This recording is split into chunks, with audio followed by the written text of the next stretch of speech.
नामांकन दाखल केलं आहे, शिवसेनेत प्रवेश केला आहे. काय प्रतिक्रिया पाहिजे? ज्या संघर्षानं बच्चूभाऊने 30 वर्ष घालवली, प्रहारच्या सर्व कार्यकर्त्यांना 30 वर्ष घालवली, असा संघर्षशील नेता एकनाथजी शिंदे आम्हाला मिळाला. आणि शेतकऱ्याची, शेतमजुराची, दिव्यांगांची, आमच्या विधवा महिलांची लढाई अधिक तीव्रतेनं पुढे नेण्यासाठी खऱ्या अर्थानं बच्चूभाऊ समेत आम्ही सर्व कार्यकर्त्यांनी, पदाधिकाऱ्यांनी हा निर्णय घेतला. आणि आज अतिशय आनंदाची गोष्ट आहे की बच्चूभाऊंनी आज शिवसेनेची उमेदवारी घेतली आणि शिवसेनेसोबतच आमची जी प्रहार संघटना होती ते सुद्धा आम्ही चालू ठेवणार आहे असं बच्चूभाऊंनी स्वतः सुद्धा सांगितलं आहे. आणि आमच्या सर्व पदाधिकाऱ्यांचं सुद्धा असं मत आहे.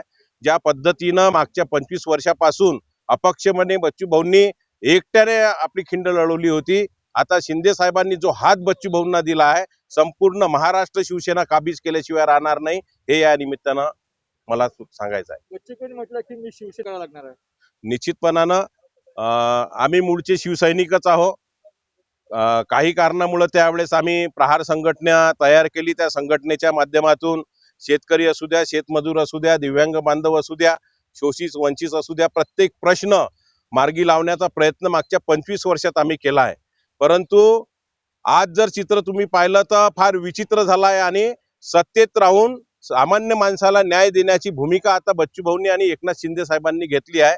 बच्चूभाऊंना शिंदे साहेबांचं निमंत्रण आलं आणि त्यानंतर बच्चूभाऊंनी आम्हा सर्व पदाधिकाऱ्यांना बोलवून घेतलं, आमचं सर्वांचं मत जाणून घेतलं.